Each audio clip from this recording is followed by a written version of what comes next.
I would like to add my thanks to this church and pastor for the opportunity to have our conference here.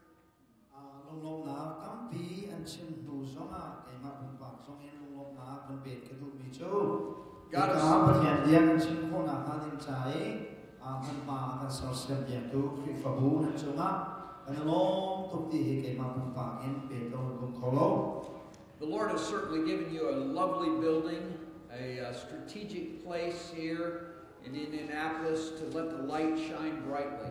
I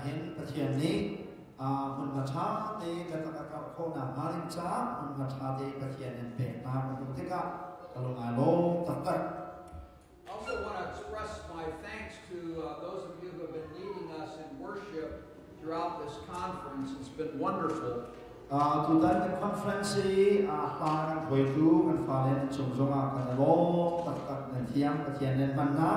Even though I haven't understood the words, I can tell that God is working in you, and the music is absolutely beautiful.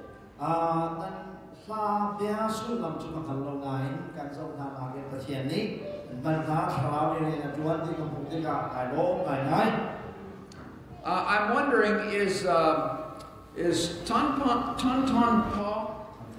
Is he here? There he is. I want you all to turn around and look at him back here. This brother and his wife have been so generous towards my wife and I as we have been eating at the Chin Brothers restaurant.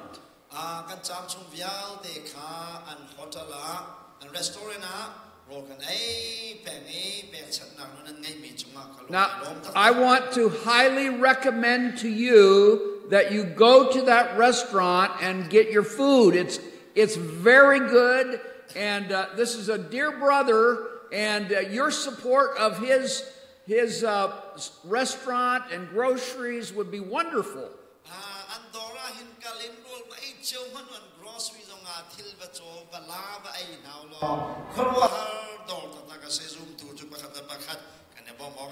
I've only been here 3 days and I'm already fatter.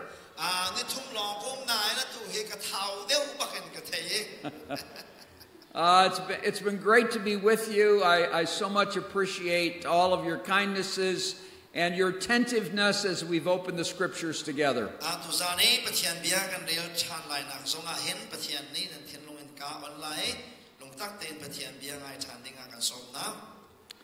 And we've come to our final message from 2 Timothy, and I turn your attention to chapter 4.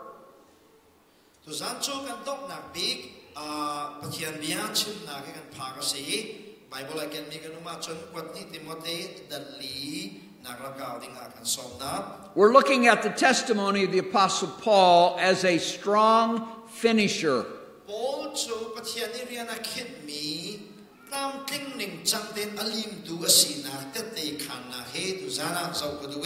Remember, this is Paul's last letter that he penned.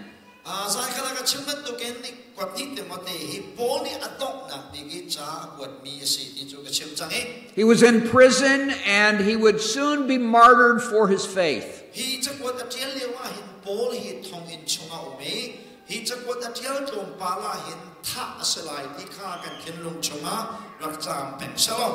He was well aware that the Romans had sentenced him to death and it would soon happen.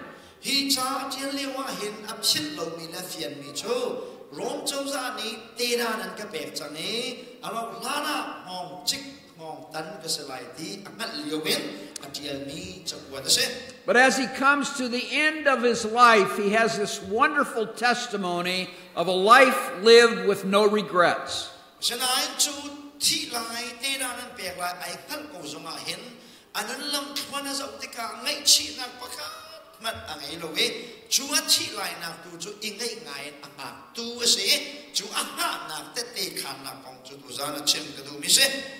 In Paul's writing, we see him often using the analogy of athletics.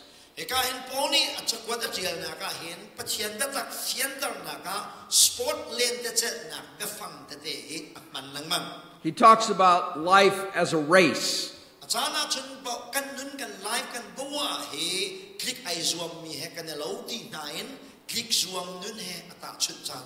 He talks about life as a fight.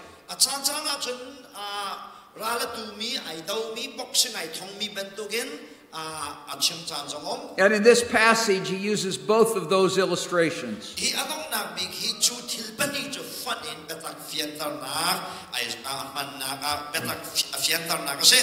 Just a few months ago, on July 4th, I was in Indianapolis, and I ran in the Indianapolis firecracker. It's a race. I ran in a race here in Indianapolis on July 4th. 2017. Wow, really? Yeah, tell them that. I don't know whether I understand you. It's here in Indianapolis. It's called the Indianapolis Firecracker. Okay. Nizanti ni kumthong ni la ni tukuma kan India eka July ni liwa kan may salai cho pongponan polio mo simo may beya kan kalakra ati. You see, my son called me the 1st of May and said, "Dad, you're going to be with us on July 4th. Let's run a race together." Akatimi cho kafapani the July ni liya hin Tlik Zuamnak umi cho achun kan klivelai di akati edi. And I said to him, "How long is this race?" Chu Tlik Zuamnak Indianapolis and to amading mi cho say chen tlik da silai di akali. He said it's 6 kilometers. Kilometer porok from menga from si di edi. I said, "It's been a long time since I ran." So I downloaded an app on my phone. It was a training app, and it was called From Couch to 5K. From sitting on a couch to running 5K.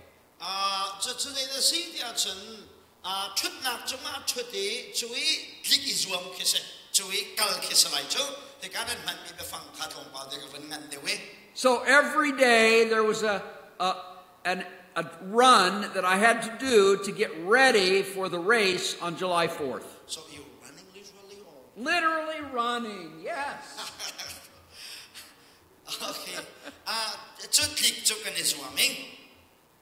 He thinks I'm an old man and I can't run.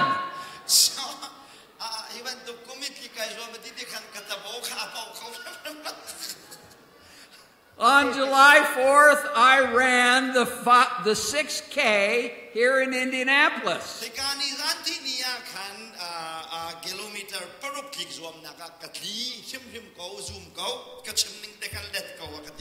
Maybe next year you need to be in Indianapolis on July 4th and we'll run together.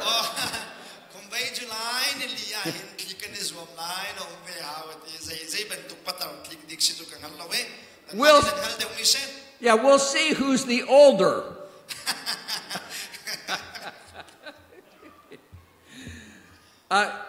Now 6K is not a long run, but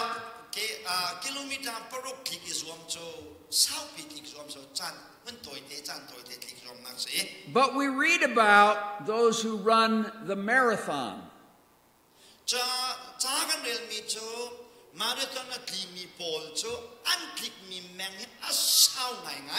A marathon is 26 miles or 42 kilometers.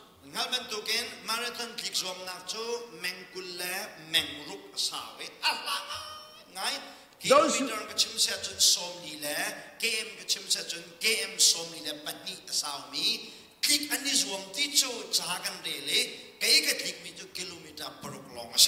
and those who run marathons, they approach the race in different ways.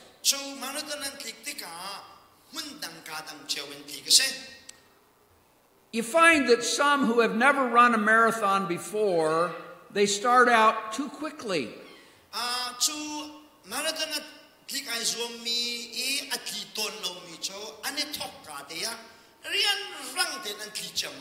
They have this feeling, oh, I can run a marathon, that's no problem.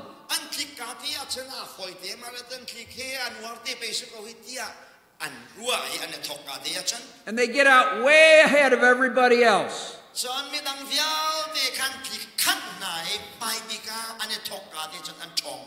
But by halfway through the race, they're exhausted and everybody runs by them.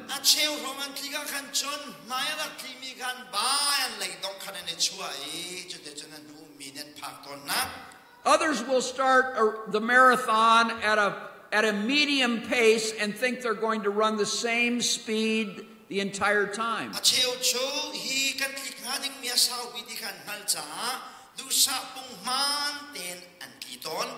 And some of them, when you get within a few kilometers, are gasping for air and they have run out of energy.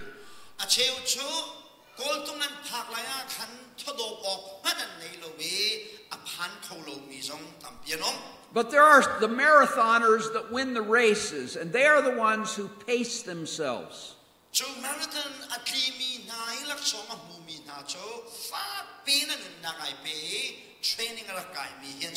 They've counted the cost of what it's going to take to finish 42 kilometers.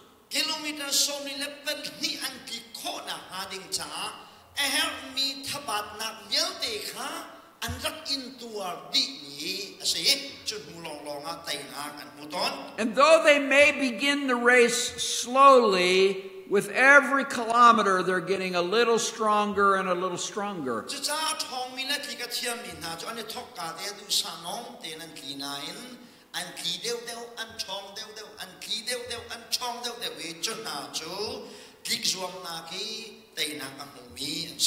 And because they have counted the cost and they have trained, when it comes to kilometer 40 and 41 and finally 42, they finish strong.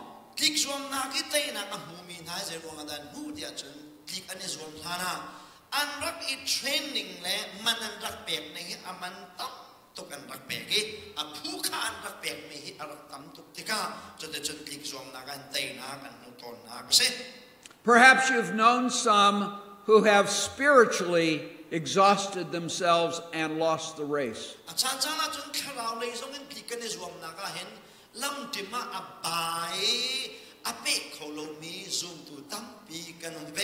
Those who profess to know Jesus and they start out really strong and they're excited about their faith, and then after a time they get unconcerned and slow down and they don't finish well.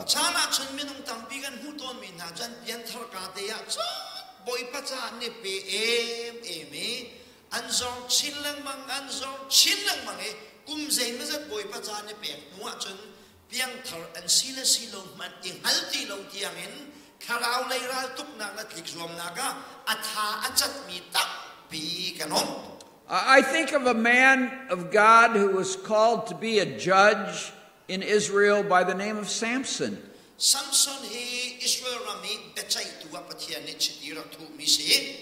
The first part of his life was a life that he lived in as a judge in Israel.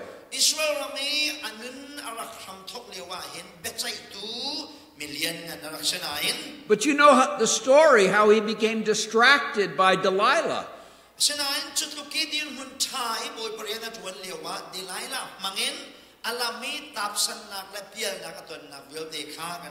And the last half of his life is a disaster.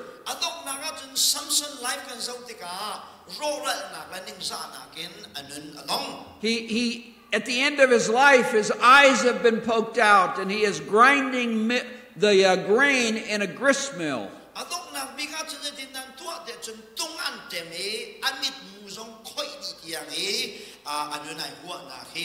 Oh, right at the end, God gave him a final victory, but you see, he had wasted so much of his life.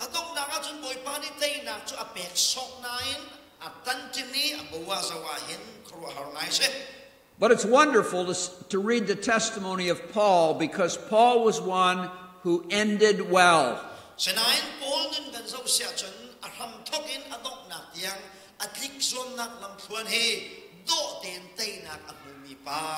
I want you to notice with me these three descriptive statements of part of Paul's testimony.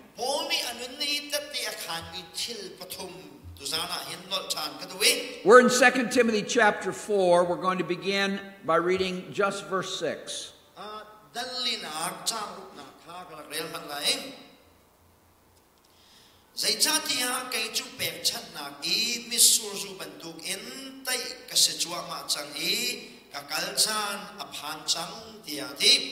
He says, the time of my departure is at hand. It's nearby.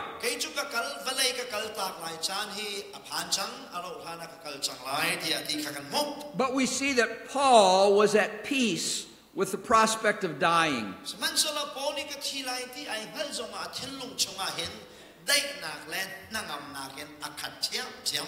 He describes here in this verse his relationship with the Lord and how that gave him peace.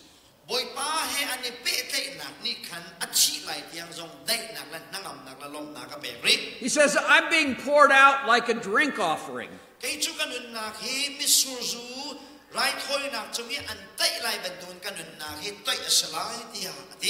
In the sacrificial system of Israel, the offerings, there was the burnt offering, and then followed by the grain offering. The last offering to be offered was the drink offering.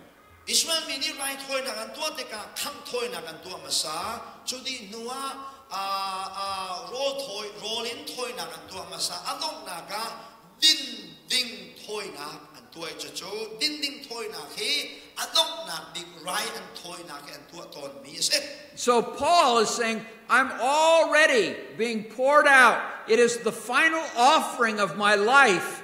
My time of death is approaching.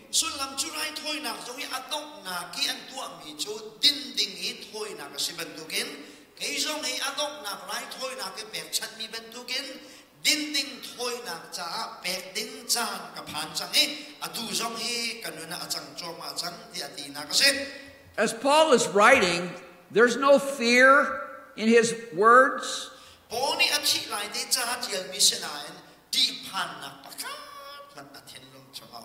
He's writing, but there's no regret in his words.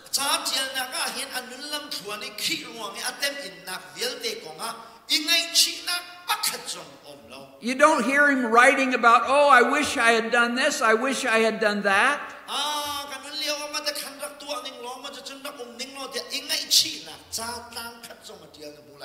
I don't see any bitterness in his writing.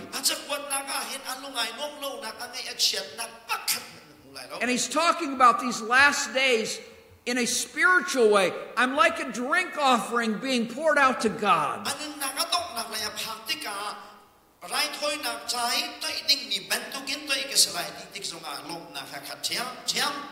When you're sitting in prison, you have a lot of time to think.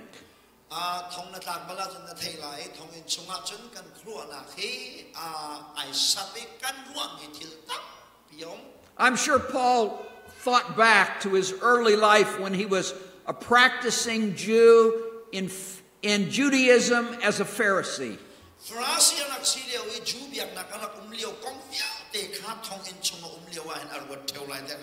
He said, I was a Hebrew of the Hebrews. I mean, he says, in keeping the law, I did it as perfectly as I could. And when it come to extending Judaism, he was a zealot. He was fervent about his religion.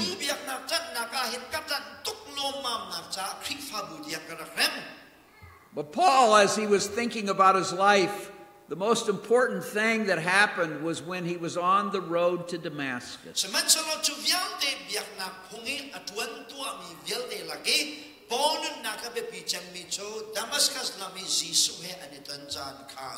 That was the day when he heard the voice from heaven, Saul, Saul, why persecutest thou me?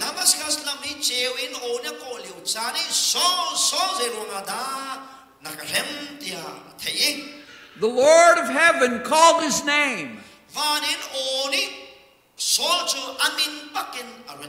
And he recognized that all that he was doing was of no avail, and he said, Lord, what would you have me to do?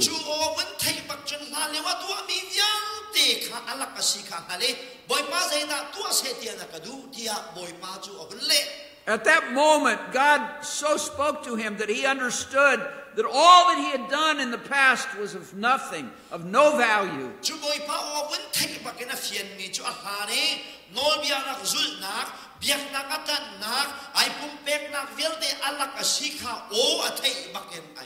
Hallelujah. It was the voice of the risen Christ calling his name.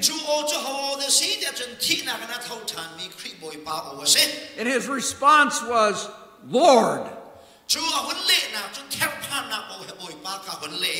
It was a response of surrender. I give you my life. You are my Lord.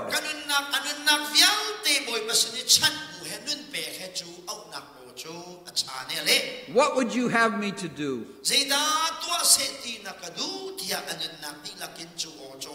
And from that point on, the Apostle Paul became a servant of the Lord.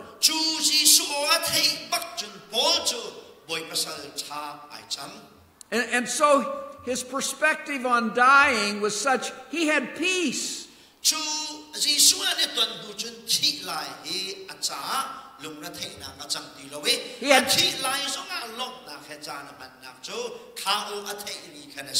He had peace because he knew Jesus and he knew where he was going.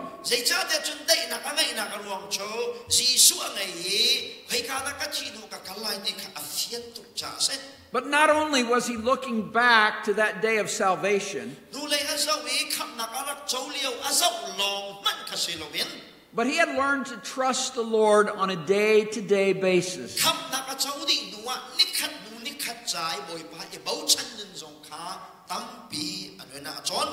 He had learned that he could trust the Lord in prison.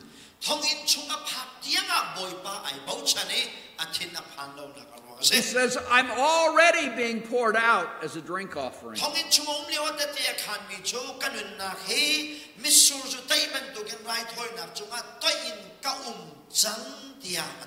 What he's saying is, with whatever life I have left, I give it to the Lord.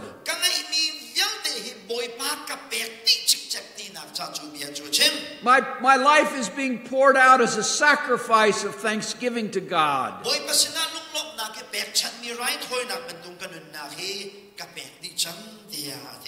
No regrets. His heart was at peace with the Lord.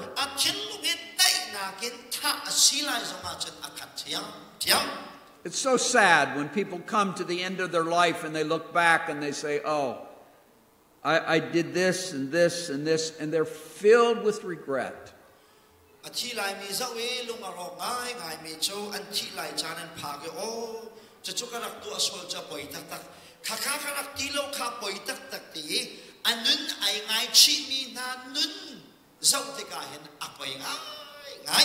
If you were facing death in the face, would you be able to face it with peace?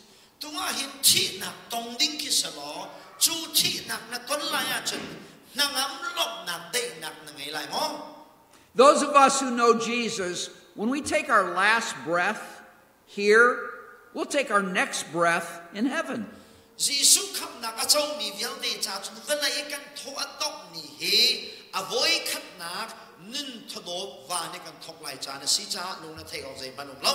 That's why the scripture says we have everlasting life, because we take one breath here and the next breath we take in heaven.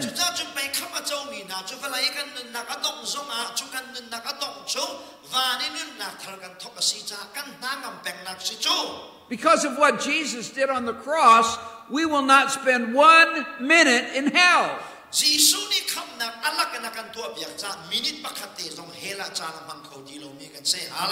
Amen. See, God has delivered us from the penalty of our sins.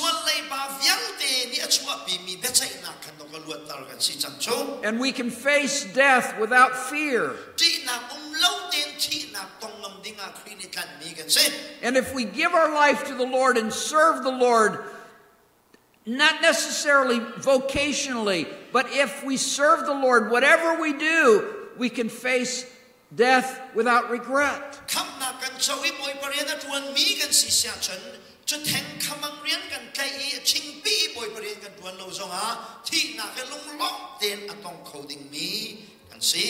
Listen to Paul's testimony in verse 7. Athami dohnak kha kadau chang Tlik Zuamnak chu kalim chang Zuamnak kha tha tin kakilven tia. He has peace in his heart because he lived for the Lord. And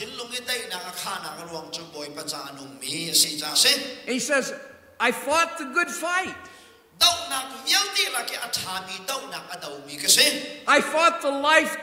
I fought the fight to live godly.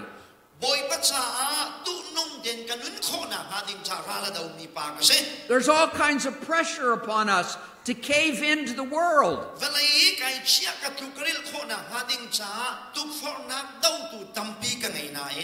Paul said it was like every day I stepped into the boxing ring, but I fought the fight to live godly.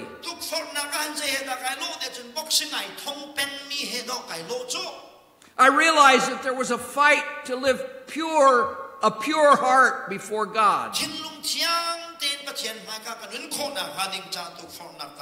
And I fought that good fight to live for purity.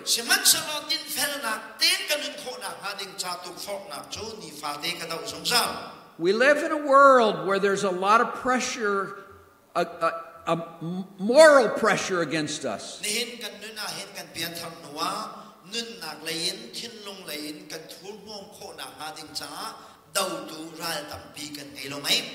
There are a lot of couples that are splitting up and divorcing one another.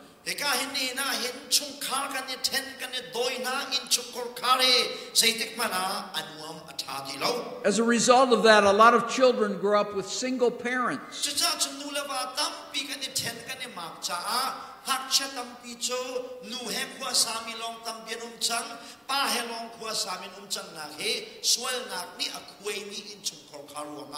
And unfortunately, that happens among believers as well as unbelievers.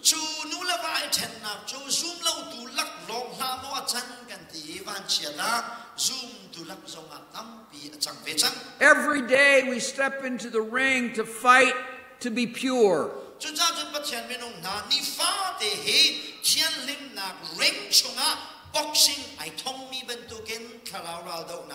And we know that purity starts in the mind.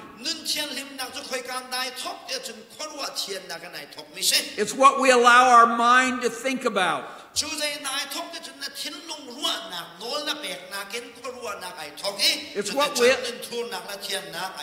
It's what we allow our eyes to look at.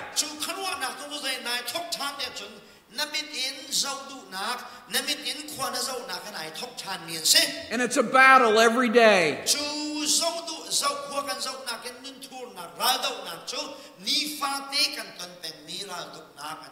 Paul's testimony, I fought the good fight to be pure.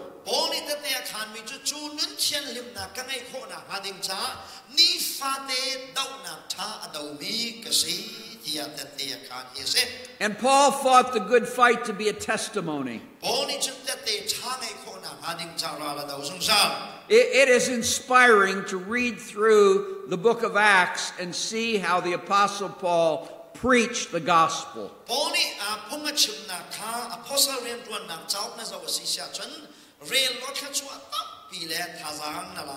Not just in gatherings, in synagogues. He was in the marketplace preaching the gospel.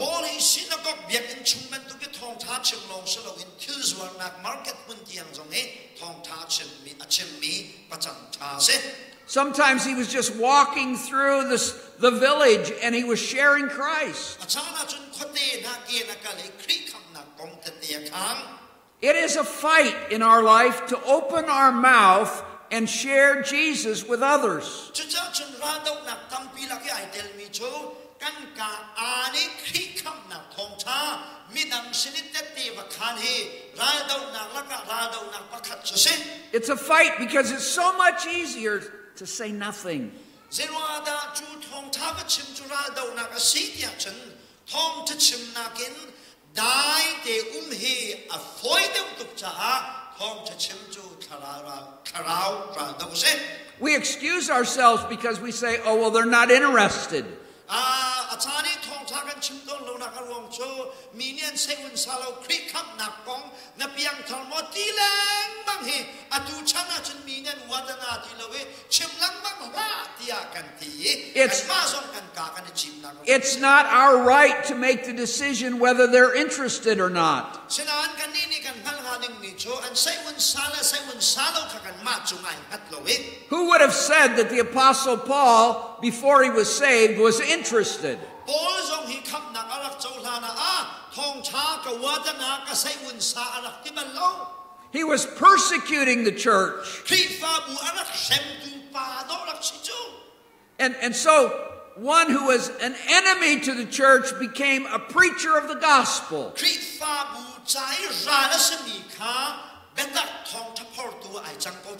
We can't decide who's interested in the gospel. Our responsibility is to share Jesus.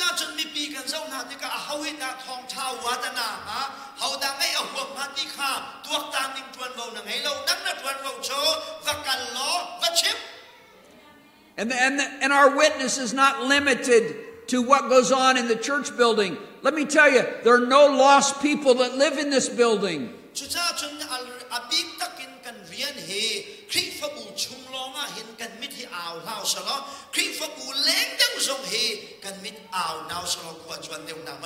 Far as I know, there are no bedrooms in this church building. No bedrooms here. Nobody lives here. Where do the lost people live? They live next to you.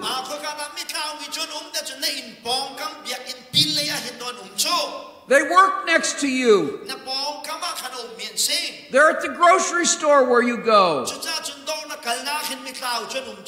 And so when the scripture says, when Jesus said, go make disciples, he's talking about wherever we go.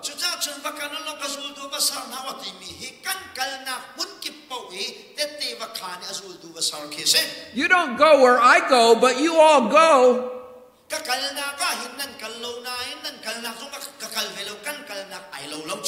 We get up in the morning, let's see, where do we need to go?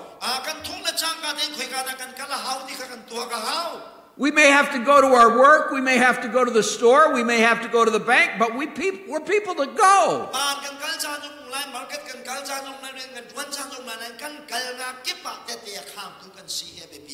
And their point is, there are lost people around us, and we need to be sensitive to the opportunity to share Jesus.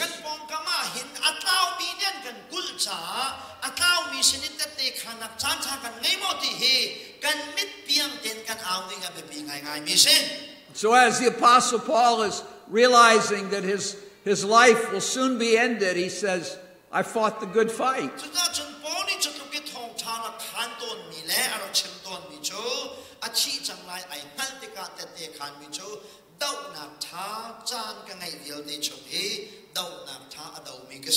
And then he changed the picture.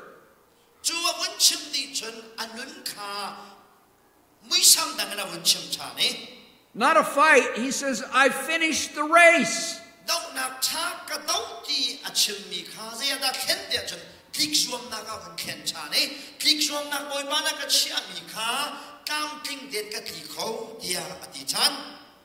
You know, on July 4th, when I was running, I mean literally running,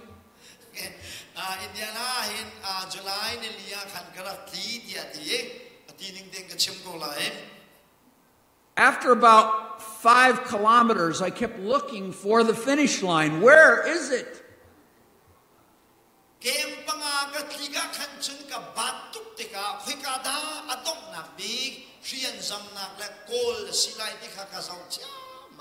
Three blocks down, I could see the runners were turning right. I thought, oh, it must be right there.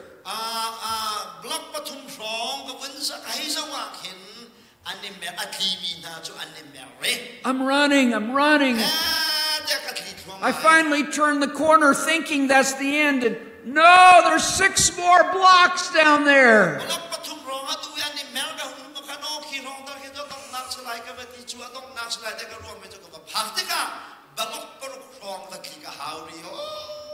No matter what Hoi Cung Tum thinks, I finished the race.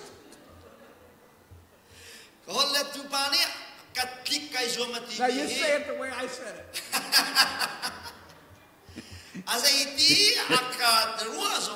Tlik Zuamnak he tam king den July ni liya kan kalakti tak. A race has a certain course that you have to follow. You can't take a shortcut. You have to stay on the course. When Paul says, I have finished the race, he stayed right on the course to the very end.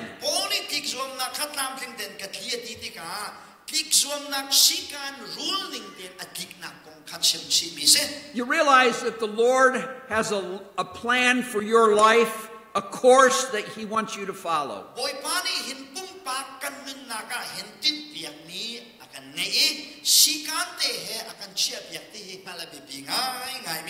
He doesn't want you to get off course and try to take a shortcut.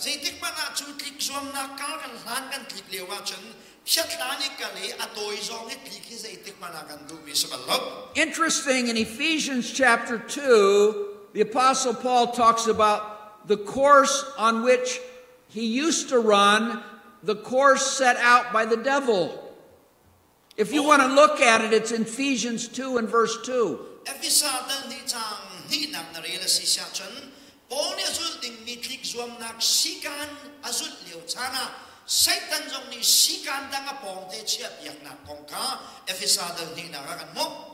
Before we were saved, we were on a different course.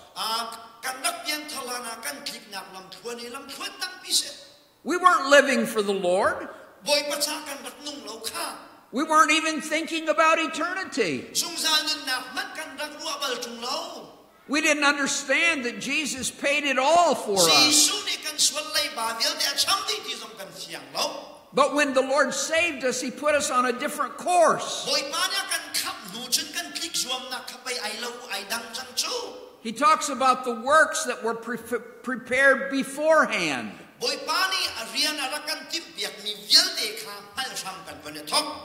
In the book of Philippians, Paul says, I press for the mark.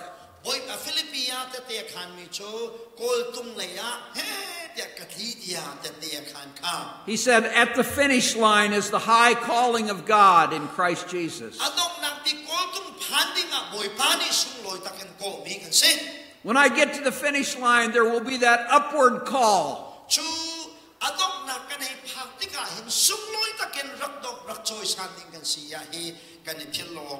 I'll step from this earth, I'll step into the presence of my Lord.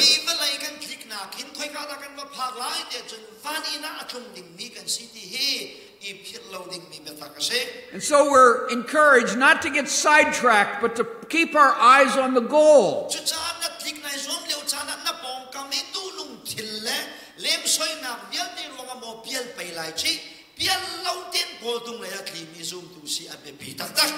Pressing for the finish line to see Jesus and to not be ashamed, as we talked about this morning.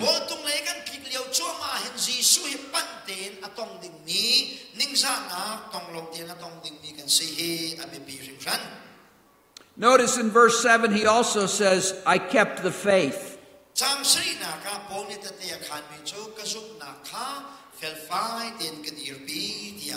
By kept, he means I did not turn away from the faith.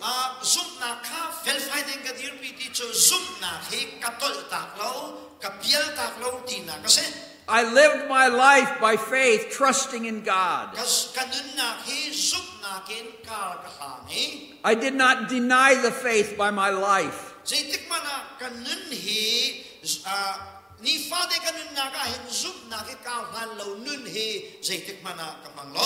there are those of us as believers who from time to time live like practical atheists.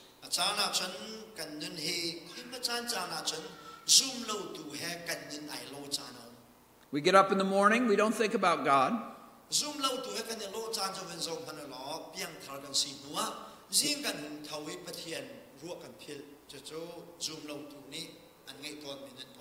We're not praying through the course of the day.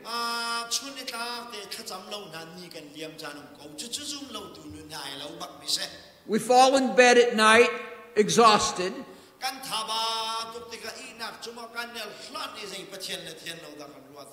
And it's as if we did not even believe in God. We're just living our life from day to day. Oh, if somebody asked you, you'd say, well, sure, I know Jesus.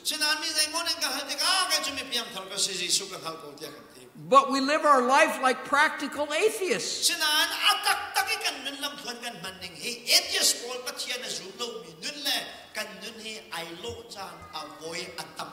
But Paul said, I have not denied the faith by my life.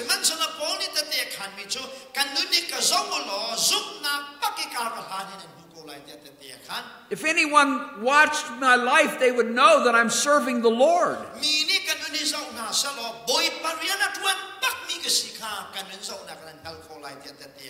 They would see in my life the fruit of the Spirit. They would see Christ in me. I have not denied the faith by my life. And I have not denied the faith by my words. I've continued to talk about Jesus. Hallelujah. I have kept the faith, he says. Not only did he not deny the faith, but he guarded it.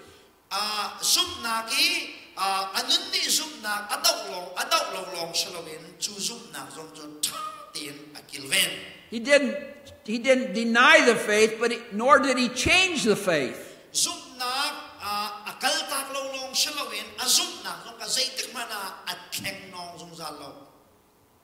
Sometimes there's pressure by family members to change the faith.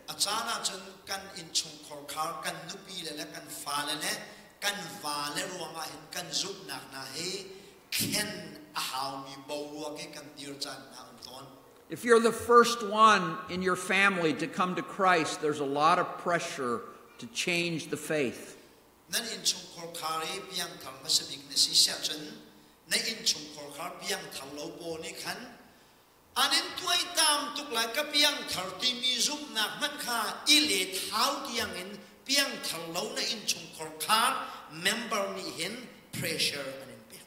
Family members can make you feel guilty that you're embarrassing the family by being a Christian.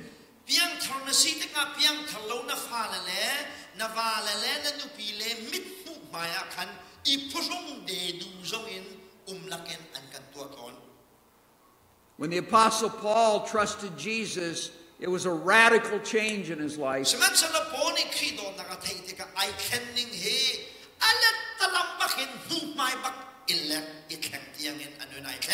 But he could testify, I did not allow my peers to change the faith.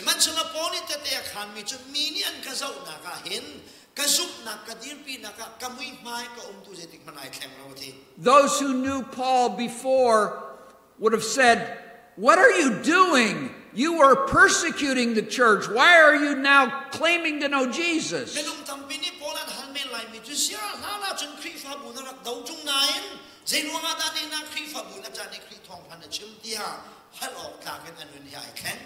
I've not allowed my peers to change the faith.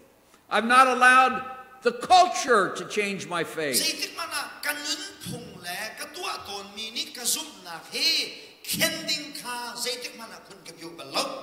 You know, scientists today continue to come up with their theories and they laugh at Christians. ngani krifa mi zuamnak he dong lawin an kan ni so he ttha an kan tua liu chan se. Professors in university, they ridicule the faith. University professor siate ni kan Bible le kan zuamnak betak he cho ma an kan tuai an kan ni so liu chan se he. Someone who claims to believe the Genesis account of creation, they ridicule that. Genesis si pathian ni sarnak Adam sarma sa AVT tuan biavel te kan zoom te ka mi film po scientist po ni cho ma an kan sare an kan ni so misudan kan ruang. They ridicule the miracles in the Bible. Bible de chunga pathian ni khru haratua mi vel te kha an zawe ttha an tuai an zum kholo. They have to somehow explain that the children of Israel marched across the Red Sea and they were stepping on stones. Really sen an naktan liu na kha scientist mi film po ne zawi o khan naktan nak tham chu lung chungin an peti valal an suak ti nain lam khatin pathian thil ti kho na kha phoi le dau an tim. Or they will say, that's not the Red Sea, that was the Reed Sea. Makaka really send them timi ka atana daw siya chun really send us hello Reed Sea diante abe fangan khet nakin boy pa khruar thil tu ko na ka vai wan an tim. Because they refuse to believe there's a God in heaven, they refuse to believe miracles. Zai cha dia chun vani mi pathian nan timi ni khruar thil tu atia Bible timi he ansu. And we must stand firmly to say, this is what the Bible says and this is what I believe.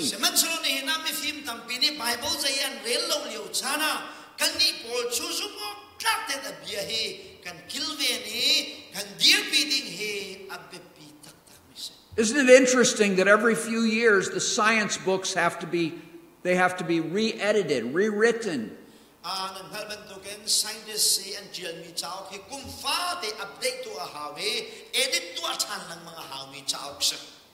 We do not have to be afraid. When the scientist comes up with the truth, it will always agree with the Bible.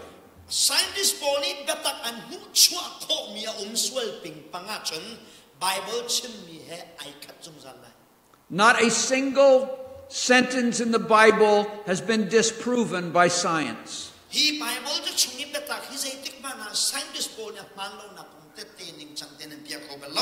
The archaeologists continue to unearth things in the earth, and they find out it agrees with the Bible.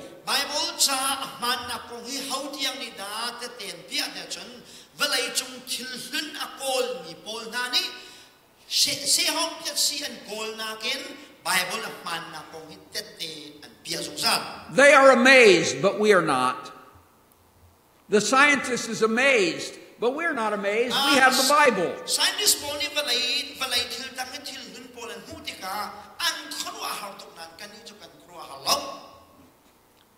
The Apostle Paul gives a testimony at the end of his life, I have kept the faith.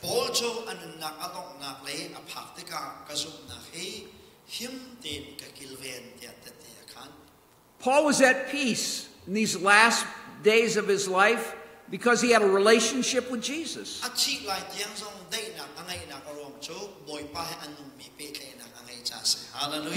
He was at peace because he had lived his life for Jesus.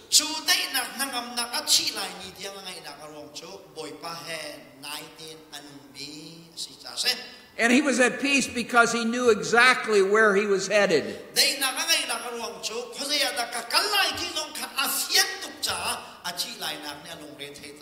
Paul never speaks about death as the end.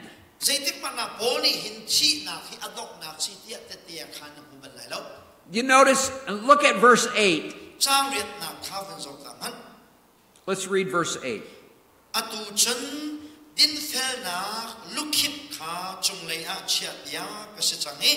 Ading mi becai tu boy pani chunia chun akapek tilai chun kaima long silowin alak chan lai nak akai chan mi vialte zongka apek ven halai. He speaks of the future and he speaks of rewards that are laid up in heaven for him. Boli te khani mi cho adok na bigi vani na khun tike Heaven is not a reward, but when we get there, we'll be rewarded for our life lived for Christ.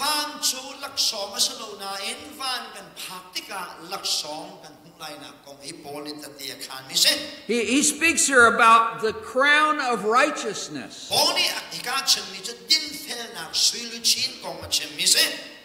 When we trust Jesus as our Savior, we are declared righteous, and the Bible word is justification.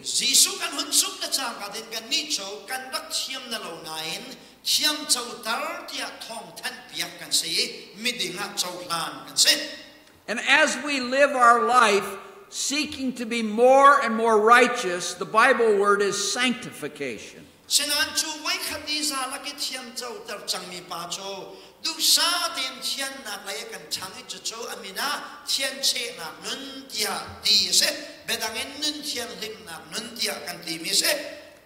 But the day is coming when we will be permanently righteous,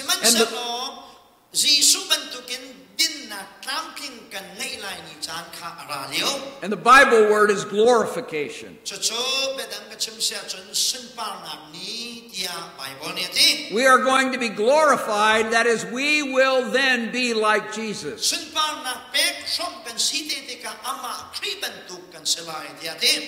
Paul was absolutely certain of his eternity with Jesus.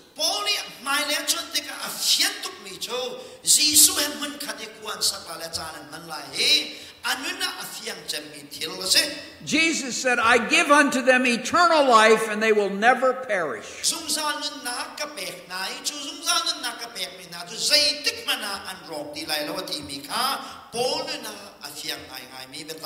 The Apostle Paul says the gospel is the power of God unto salvation to everyone that believes.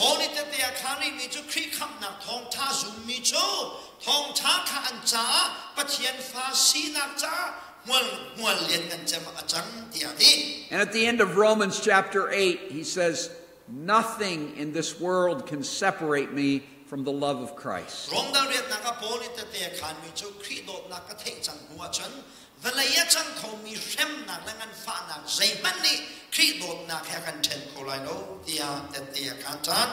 He walked out of that dungeon, walked down to the place of execution with full peace because he knew where he was headed.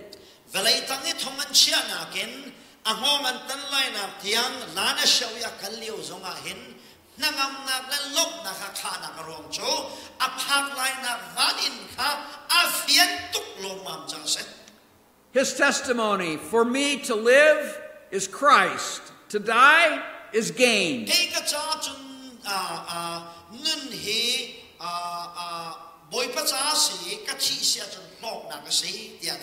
I'm about ready to step from this earth and all of the challenges and the difficulties here, and I'm going to step into the presence of the Lord.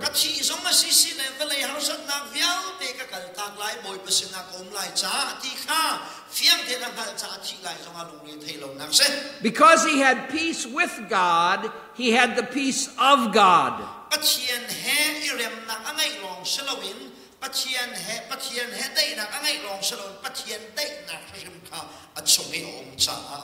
Now, none of us know when we're going to die.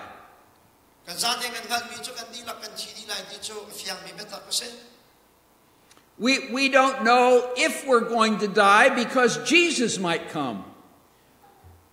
We don't even know if we're going to die. Jesus might come tonight.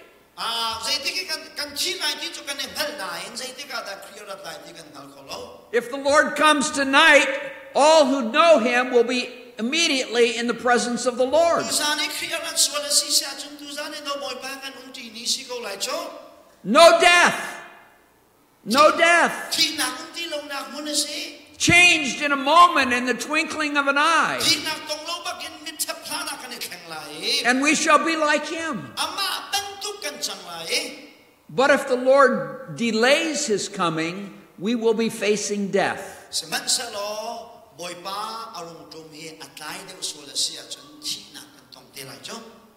Will we face it like the Apostle Paul, with peace?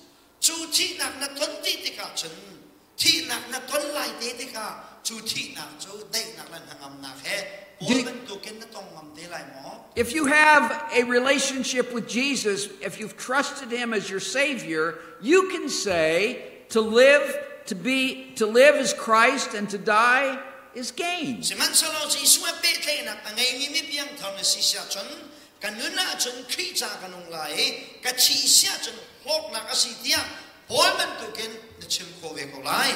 But the peace to face death, the peace of God, only is given to those who have peace with God.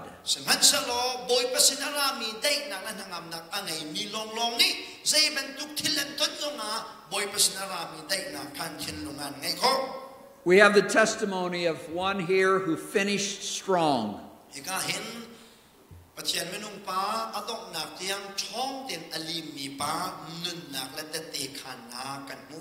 He faced death without fear. He faced death looking into the presence and looking forward to the presence of Jesus.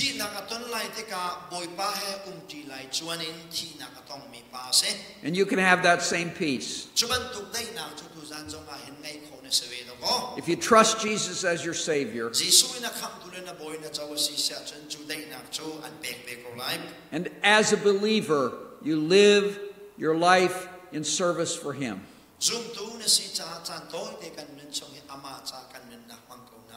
Hallelujah. Amen. Amen. Praise God. Amen.